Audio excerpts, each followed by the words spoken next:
and the omnibus. So I was forced into the Archers when I was a child. And look, it's come back to bite me later on. I'm awash with this stuff. The Archers is the world's longest-running radio show, with more than 15,000 episodes broadcast.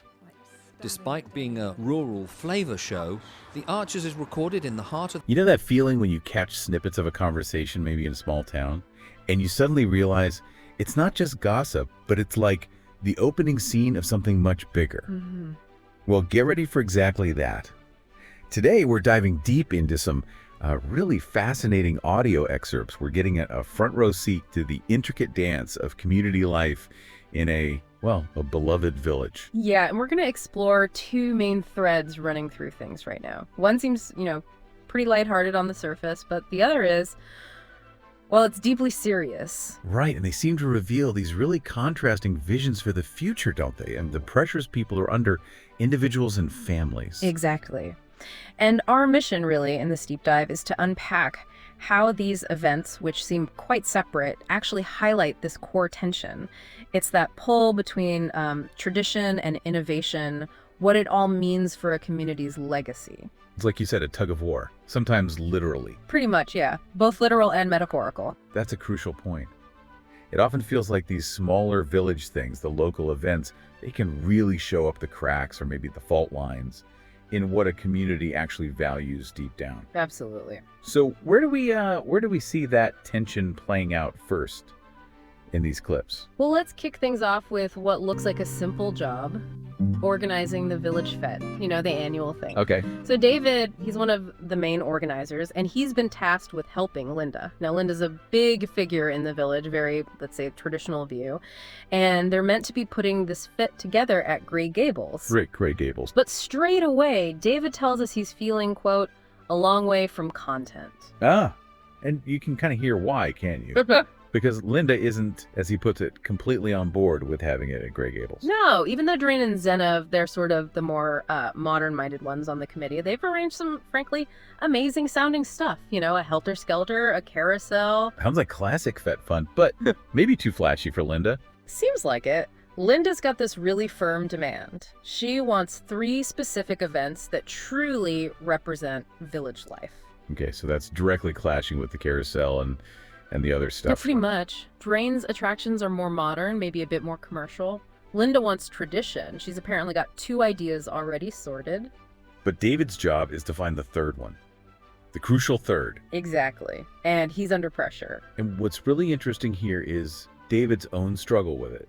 He feels his ideas are all a bit naff, a bit rubbish, maybe uncool. Right. But here's the twist, the feedback he gets, is that for a village fete, maybe naff is good. Naff is good. I love that. It sort of highlights how these community events, they aren't really about being slick or modern, are they? No, not at all. It's more about shared absurdity sometimes. Creating those moments everyone remembers because they were so uniquely local. Like that legendary Eddie Grundy's Ferris wheel. Exactly. Yeah. Which, for anyone who hasn't heard of it, is literally a Ferris wheel. But for ferrets, can't make it up. You really can't. It's that kind of quirky, maybe slightly homemade feeling that makes these things work. Definitely. But Linda, she piles on the pressure.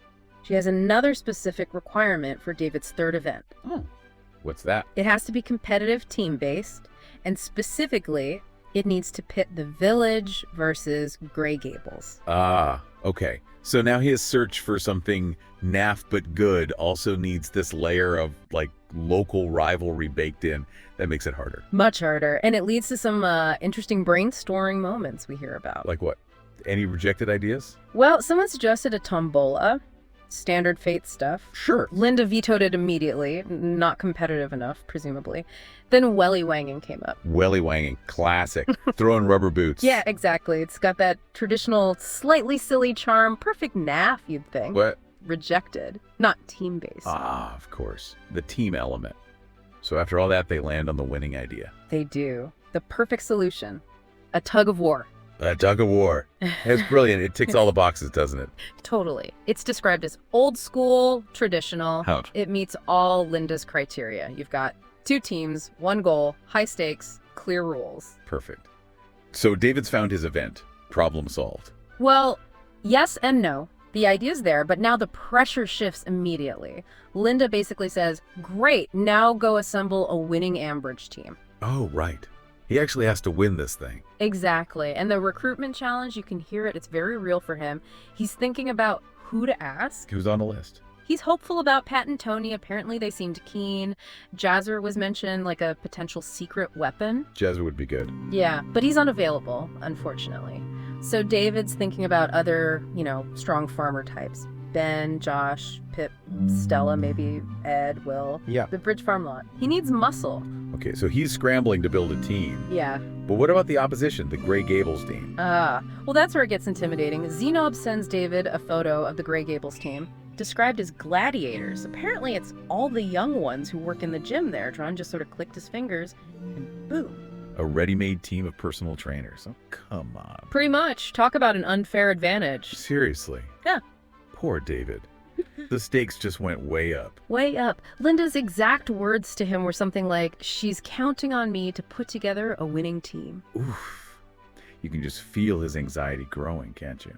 Definitely. And it does make you wonder, doesn't it? How often do these seemingly simple community things like a fete become these battlegrounds for local identity, for pride, revealing all sorts of deeper stuff? Yeah, that tug-of-war at the fete really does seem to pull on some deeper tensions.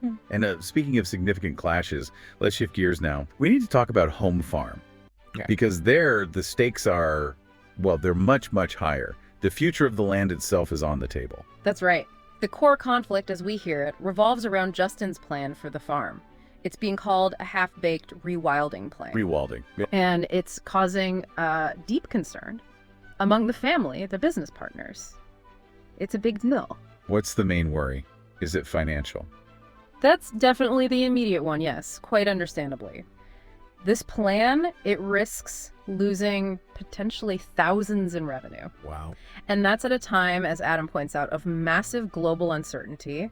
He really emphasizes the need for food security above all else right now, pragmatic concerns. Okay, but to be fair, there is an environmental angle Justin's looking at, right? It's not just out of nowhere. Absolutely. You have to acknowledge he is thinking about things like nature and soil health. And Stella, an environmental specialist who Adam actually introduced to them. Oh, right, Stella. Yeah, she was involved earlier on, did an ecological survey. So there is some basis for it. It's not purely a bad idea on paper, perhaps. But the vision, the overall vision for the farm, that's where the massive divide is. Exactly, the scale of it. Adam's opposition is really clear. He sees rewilding half the land, as a massive leap. Way beyond just, improving soil health bit by bit. And he calls it a what? A vanity project. He thinks it's about grand gestures and self-importance for Justin. And he's pretty blunt about it, even challenging Brian, his father, about his inaction before this crucial board meeting they've got coming up on Friday. How's Brian taking all this? He's sort of caught in the middle, isn't he? He sounds completely worn down by it, honestly. Really frustrated. He basically says, look, I've made all these points to Justin already. Multiple times, what more can I do? Yeah, you can feel that sense of helplessness, that difficulty in getting through, especially maybe across generations when the visions are just so different. Very much so. But what's interesting here is Kate's perspective. She brings a bit more nuance to it. Okay. How so? Well, she acknowledges that Stella, the consultant, probably couldn't have predicted Justin would take it this far. But she also supports the bigger picture, the environmental need. She says, we all need to be thinking about what state we're leaving the land in for our grandchildren. So a longer-term view. Right. And she even connects Justin's idea back to something Gran did years ago, some earlier rewilding efforts in Ambridge. She suggests it's not totally out of the blue. There's a sort of family precedent, maybe. Interesting. So it's not just Justin versus Adam. There are other family members with different takes. Definitely. We also hear that Auntie Lillian, she's apparently on Justin's side. She sees his plan as, well, an admirable wish to leave the land in a better state for the next generation. So a real split then. Environmental responsibility versus immediate financial stability and perhaps tradition. Exactly. And this whole situation, it kind of rips the plaster off an underlying tension too, about who's going to lead home farm in the future. Ah, the succession question. Yeah. Adam openly questions if Kate or Alice are really ready to take over. He even questions if Brian is still up to it. Wow, that's quite direct. It is. He basically suggests that if one of them, presumably meaning himself, were in charge, it wouldn't have gotten to this point. So deep concerns there about leadership, about who holds the reins of this really important family asset. Absolutely. And then, just to add another layer, another complication, there's news from Joy. What's that? The farmhouse itself, the actual home farmhouse, is apparently up for sale. No. But didn't Jenny and Brian always hope to buy that back someday? Exactly. That was their dream. So it adds this really personal, emotional stake to the whole thing. It's not just about business strategy or environmentalism. It's about their history, their potential home. Gosh, that makes it even more complex. It really poses that question, doesn't it? When you're faced with these massive decisions about land, about legacy, the environment, how do different generations, different family members actually balance financial needs with that deeper sense of responsibility for what comes next? It's the million-dollar question, isn't it? Yeah. So let's try and pull this together. What does it all mean? We've gone from, the battle for supremacy at the village fete, The tug-of-war. the literal tug-of-war, all the way to this really high-stakes debate over the entire future of home farm. And through both, we've seen this community grappling, tradition versus change, personal ambition versus what's good for everyone, maybe. Yeah, and the surprising ways that these seemingly small decisions, or maybe huge decisions, how they reflect these really profound, interconnected challenges that everyone's facing. Absolutely. So I suppose whether it's about who wins the tug-of-war or what happens to hundreds of acres of farmland, Yeah. these stories, they really highlight this universal struggle, don't they? They really do.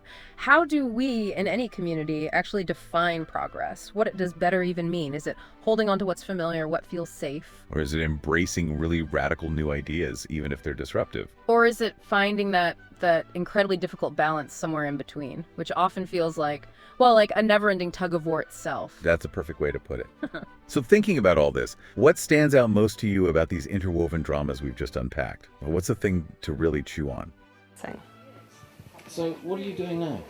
Just getting ready for the next episode. Just And, moving mics around. So what do you do? I do the spot effects on the archers. Just any Are you what we movements call Foley then? and- kind of. Yep. Okay. And these are all part of the paraphernalia of production. Yep. That's the bull bar. That's. This one. Yep. That's. Haley so wanted to be in their own place when their baby came. It's due in 2 months. Not much chance of that now. No. I mean, it would have been a stretch for them financially, mind, but I just wish there was something practical I could do to help them, Caroline. I think The Archers has had this immense popularity over the years, basically because it has always very accurately reflected the reality of life and living in a rural community at whatever